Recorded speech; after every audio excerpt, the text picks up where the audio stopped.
Kuakata hotel স্টাইলে আজকে আমি কোরাল মাছের রেজালা রান্না করব একটা মাত্র সিক্রেট মশলা দিয়ে। আসসালামু আলাইকুম সবাইকে। আমি প্রথম যখন কুয়াকাটা গিয়েছিলাম কোরাল মাছের রেজালা খেয়েছিলাম, এতটা পরিমাণে ভালো লেগেছিল আমার মনে হচ্ছে এখনও স্বাদ মুখে লেগে আছে। তো এখানে হচ্ছে আমি হলুদ গুঁড়া আর মরিচ গুঁড়া দিয়ে আর একটু লবণ দিয়ে মাছটা ভালো করে মাখিয়ে নেব। তারপর হচ্ছে হালকা তৈলে ভেজে নেব। আসলে আমরা যতই ভালো করে রান্না করি বাসাতে, কিন্তু মাঝে মধ্যে হোটেলে খেলে মনে হয় ওইটাই বেশি টেস্ট হয়। জানি না সবার কাছে কিনা, আমার কাছে এরকমই মনে হয়। তারপর মাছগুলো হালকা ভেজে নেব। আর এখানে আমার একটা সিক্রেট মশলা ইউজ করব, এই জন্য হচ্ছে মাছটা খেতে আরও বেশি টেস্টি হবে। আর কোরাল মাছ তো এমনিতেই রোগ প্রতিরোধ ক্ষমতা বাড়ায়, আর অনেক পুষ্টিগুণ কোরাল মাছের। আর সেই মাছগুলো যদি হয় একদম নদীর তারতাজা, তাহলে তো আর কথাই নেই।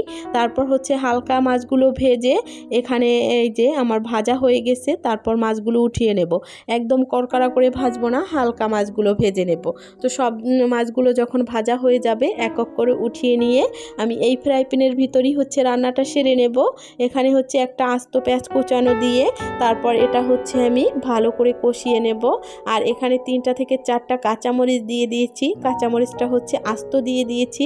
এটা থেকে জাস্ট হচ্ছে ফ্লেভারটা বের হবে, আর ঝাঁঝটা বের হবে না, যেহেতু এখানে আমি গুঁড়া মরিচ ইউজ করব এজন্য।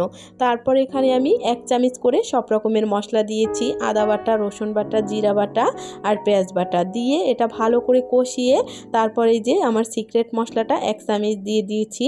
1 চামচের বেশি দিলে ভালো লাগবে না, একটা মশলার গন্ধ দিবে। এখানে হচ্ছে এই মশলাটা আমি বাসাতে বানিয়ে রেখেছি ব্লেন্ডার করে। সব রকমের মশলা আমি রোদ্রে শুকিয়ে তারপর হচ্ছে আমি ব্লেন্ডার করে রেখে দেই। ওইটা 1 চামচ মাছে ইউজ করলে ওইটা খেতে বেশ ভালো লাগে আর খুব সুন্দর কালার আসে। তারপর এটা কষিয়ে এখানে হচ্ছে আমি ঝোল মানে অল্প একটু ঝোল দিয়ে কষিয়ে নেব, যাতে হলুদ মরিচের গন্ধটা না থাকে। এজন্য ভালো করে কষিয়ে এখানে মাছের পিসগুলো ভেজে রেখেছিলাম এক এক করে সব মাছের পিসগুলো দিয়ে দেব।